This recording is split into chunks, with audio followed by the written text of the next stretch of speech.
Hello students, आज हम देखने वाले हैं तृतीय पाठ सुक्ति सुधा। क्या सुक्ति सुधा। अब उसमें ब्रैकेट में उन्होंने दिया है, क्या दिया है, कंठस्थीकरणार्थम। क्या दिया है, कंठस्थीकरणार्थम। अब कंठस्थीकरणार्थम मतलब आपको एक पोयम लर्न करनी है, क्योंकि आपको इसमें के श्लोक पूरे करने के लिए आने वाले हैं। ओरली वो आपको सब पूरी पोयम लर्न करनी है, इसलिए आपको ए करना जरूरी है। अब इसमें के 4 लाइन के जो श्लोक है वो एंटायर वालों को एग्जाम में आते हैं 4 मार्क्स के लिए, और 2 मार्क्स के जो श्लोक है वो 2 लाइन के आते हैं। मतलब एंटायर वालों को 4 लाइन का एक श्लोक और 2 लाइन का एक श्लोक ऐसे मिला के 6 मार्क्स के आने वाले हैं। और कंपोजिट वालों को 2 मार्क्स के लिए 2 लाइन का ही श्लोक आने वाला है। मतलब एग्जाम में एंटायर वालों को 4 लाइन का श्लोक ही भी लर्न करना है और 2 लाइन का भी करना है, और कंपोजिट वालों को सिर्फ 2 लाइन का करना है। अब सुक्ति सुधा। सुक्तयः नाम वचनानि। अब सुक्ति मतलब क्या, सुवचन मतलब अच्छे वचन। सुक्ति नाम पठनेन वाक् चातुर्य वर्धते। अगर आप ये श्लोक पढ़ रहे हो तो आपका वाक् चातुर्य मतलब बोलना, आप जो कुछ भी बोलते हो वो आपके बोलने में क्या आती है, चतुराई आती है। सुक्ति नाम प्रयोगेन लेखने भाषणे च प्रभावम जनयति। अगर आपने कुछ ऐसे वगैरह लिखा तो उसमें अगर आपने इस सुक्ति का इस्तेमाल किया, मतलब इस श्लोक का इस्तेमाल किया, तो आपका जो लिखना है वो कैसा होता है, सबसे अलग होता है और अच्छा भी दिखाई देता है। अब उसके बाद हम क्या करने वाले हैं, एक एक श्लोक सबसे पहले पढ़ेंगे। श्लोक इसलिए पढ़ना है कि श्लोक आपको, अब मैं पढ़ती, आपको भी घर पे वो श्लोक वैसा ही पढ़ना है और उसको लर्न करना है, क्योंकि आपको 6 मार्क्स के लिए है। अब फर्स्ट श्लोक जो है वो है रुत्तम शार्दूल विकृतम। अब फर्स्ट श्लोक में उन्होंने दिया है शार्दूल विकृतम है रुत्त का नाम, और नीति शतकम, नीति शतकात मतलब नीति शतक में से वो लिया है। किसमें से लिया है, नीति शतकात मतलब नीति शतक में से वो लिया है। अब ये श्लोक सबसे पहले मैं पढ़ती, अब अच्छी तरह से सुनो। विद्या नाम नरस्य रूपम अधिकम प्रच्छन्न गुप्तम धनम। विद्या भोगकरी यशः सुखकरी विद्या गुरूणां गुरु। विद्या बन्धुजनो विदेश गमने विद्या परम दैवतम। विद्या राजसु पूज्यन्ते न तु धनम विद्या विहीनः पशुः। अब ये श्लोक मैंने पढ़ा है, आपको भी इस तरह से लर्न करना है घर पे।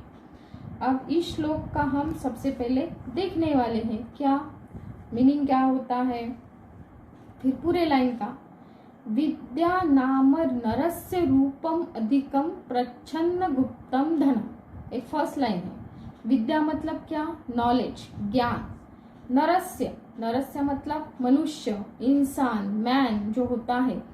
अब विद्या मतलब ज्ञान, ज्ञान जो है वो मनुष्य का सबसे बड़ा मतलब क्या है, रूप मतलब सौंदर्य है, गहना है। ज्ञान अगर मनुष्य के पास है तो मनुष्य सबसे अलग दिखाई देता है। प्रच्छन्न गुप्तम धनम। अब प्रच्छन्न मतलब क्या, बहुत अच्छी तरह से, गुप्तम मतलब छिपाया हुआ, धनम मतलब धन है। अगर एकाध इंसान है, उसके पास बहुत सारा ज्ञान है, तो उस इंसान को आप जब देखते हो तब समझ में आता है क्या कि इसको इतना सारा पता है। मतलब वो जो ज्ञान है वो कैसा है, छुपा हुआ है। जब वो आपके सामने प्रकट करेगा तभी आपको समझ में आता है कि इसके पास एक ज्ञान है, इसको ये सब आता है। मतलब क्या, ज्ञान ही मनुष्य का सबसे बड़ा गहना है, सौंदर्य है, और वो अच्छी तरह से छिपाया हुआ गुप्त धन है, मतलब किसी को दिखाई नहीं देता है। विद्या भोग करी यशः सुख करी विद्या गुरुनाम गुरुः।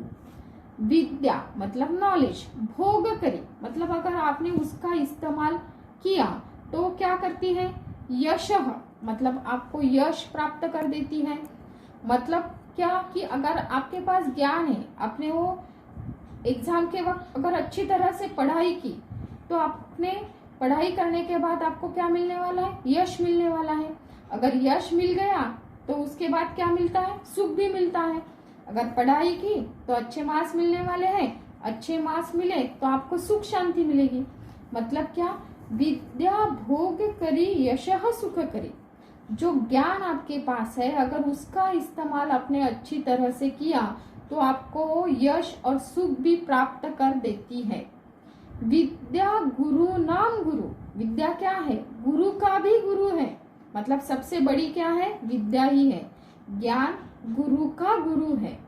उसके बाद थर्ड लाइन देखो, विद्या बंधुजनो विदेश गमने विद्या परम दैवतम।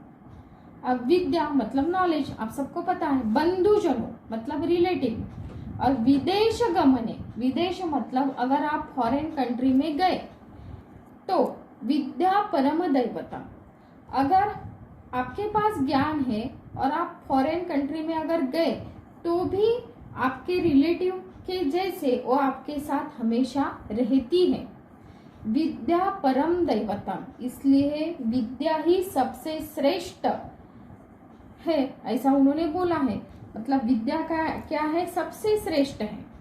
उसके बाद फोर्थ लाइन, विद्या राजसु पूज्यते न तु धनम विद्या विहीनः पशु। जो आपके पास का ज्ञान है वो राजसु मतलब राजा, जितने भी राजा है उनमें से विद्या जिसके पास है उसकी ही पूजा की जाती है। न तु धनम, धन की नहीं, जिसके पास ज्ञान है उसकी ही पूजा राजभवन में, राज दरबार में होती है, धन की नहीं होती है।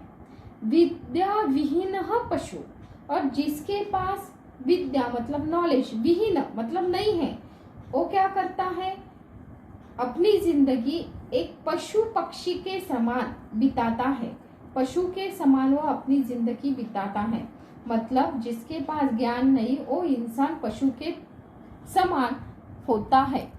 अभी फर्स्ट श्लोक का मैंने आपको बोला है, उसके बाद पूरे श्लोक का एक बार फिर से मैं आपको बोलती कि ज्ञान मनुष्य का सबसे बड़ा गहना है, सौंदर्य है।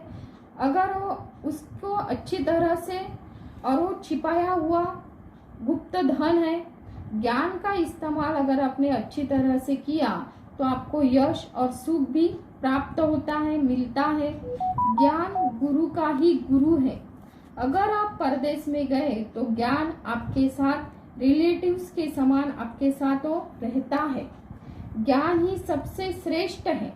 राजा जो लोग होते हैं उनमें अगर आप गए तो ज्ञान की पूजा होती है, विद्या की नहीं। मतलब राजभवन में ज्ञान की पूजा होती है, सॉरी विद्या नहीं, ज्ञान की पूजा होती है। ज्ञान मतलब ही विद्या, धन की नहीं। जिसके पास ज्ञान नहीं है वो मनुष्य जो होता है वो पशु पक्षी के समान अपनी जिंदगी बिताता है। ऐसा इस फर्स्ट श्लोक का होता है। अब उसके बाद हम देखने वाले हैं सेकंड श्लोक। पहला श्लोक था उसका मीनिंग हमने देखा है। अब हम सेकंड श्लोक देखने वाले हैं। उसका रुत्तम है वसंत तिलका। क्या है, वसंत तिलका।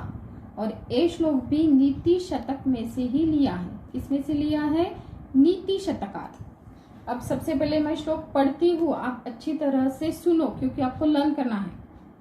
निंदन्तु नीति निपुणा यदि वास्तुवन्तु लक्ष्मीः समाविश्यतु गच्छतु वा यथेष्टम् अद्यैव वा मरणमस्तु युगान्तरे वा न्यायात् पथः प्रविचलन्ति पदं न धीराः। अब ये श्लोक हमने पढ़ा है। अब उसके बाद उसका मीनिंग हम देखने वाले हैं। संधि विग्रह भी आपके टेक्स्ट बुक में ही दिया हुआ है सब जगह, और उसका अन्वय भी दिया है। अगर अन्वय आपने पढ़ा तो आपको श्लोक जल्दी पढ़ने आता है, मतलब आप पढ़ सकते हो। अब निंदन्तु नीति निपुणा यदि वास्तुवन्तु। निंदन्तु मतलब निंदा करना, नीति निपुणा, नीति मतलब नीति शास्त्र में जो निपुण लोग हैं, पारंगत जो लोग होते हैं, ओ मेरी यदि वा, ओ मेरी स्तुवन्तु, स्तुति करो। मतलब फर्स्ट लाइन का होता है नीति निपुणा, मतलब नीति शास्त्र में पारंगत निपुण जो लोग हैं वो मेरी निंदन्तु, निंदा करो, अथवा स्तुवन्तु, यदि वा स्तुवन्तु मतलब स्तुति करो। लक्ष्मी ही समाविशतु गच्छतु वा यथेष्टम। लक्ष्मी क्या करने हैं, लक्ष्मी देवी है, बराबर है ना। समाविशतु मतलब यहाँ पे आए, अथवा गच्छन्तु वा यथेष्टम, यथेष्टम मतलब अपने मन से ही यहाँ से, गच्छन्तु मतलब चली जाए। लक्ष्मी अपने मन से ही यहाँ पे आए अथवा यहाँ से चली जाए। अद्यैव वा मरणम अस्तु युगांतरे वा। अद्यैव वा मतलब आज अगर मेरा मृत्यु आ गया, मरण मतलब मृत्यु, तो भी चलता है। युगांतरे वा, युगांतरे वा मतलब युगांतरे मतलब बहुत साल बीत जाने के बाद भी अगर मेरा मृत्यु आ गया तो भी चलता है। फोर्थ लाइन का उन्होंने दिया है न्यायात् पतः प्रविचलन्ति पदम न धीराः। जो न्याय के पतः मतलब रास्ते से चलने वाले जो लोग होते हैं, प्रविचलन्ति मतलब वो कभी भी डगमगाते नहीं है। पदम न धीराः, पदम मतलब पैर, उनके पैर कभी भी इधर उधर नहीं पड़ते हैं। मतलब वो कैसे होते हैं, धीर मतलब श्रेष्ठ होते, मतलब श्रेष्ठ जो लोग होते हैं वो न्याय के रास्ते पर से ही हमेशा चलते हैं, उनके पैर कभी भी डगमगाते नहीं हैं। अब पूरे श्लोक का हम देखते हैं कि नीति शास्त्र में जो निपुण लोग हैं, पारंगत लोग हैं, वो मेरी स्तुति करो अथवा निंदा करो, मतलब मुझे अच्छा बोलो अथवा बुरा बोलो। लक्ष्मी समाविश्यतु गच्छतु वा यथेष्टम। लक्ष्मी यहाँ पे आ जाए अथवा अपने मन से ही यहाँ से चली जाए।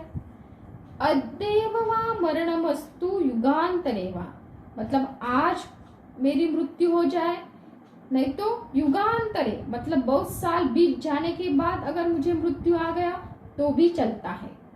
न्यायात् पथः प्रविचलन्ति पदम न धीराः। लेकिन धीराः मतलब जो श्रेष्ठ इंसान होते हैं, मनुष्य होता है, वो न्यायात् पथः मतलब न्याय के रास्ते से चलता है। प्रविचलन्ति लेकिन वो कभी भी डगमगाता नहीं है। पदम मतलब उसके पैर जो है वो सही रास्ते पे पड़ते हैं, मतलब वो इधर उधर कभी भी नहीं देखता है, सही रास्ते के ऊपर ही वो हमेशा चलता है। अब सेकंड श्लोक का मीनिंग इस तरह से मैंने आपको बोला है। 2 श्लोक हमारे हो गए हैं। ये 2 श्लोक आपको लर्न करना है क्योंकि आपको 4 मार्क्स के लिए आने वाला है। अब उसके आगे की जो पोएम है वो हम नेक्स्ट पीरियड में देखेंगे।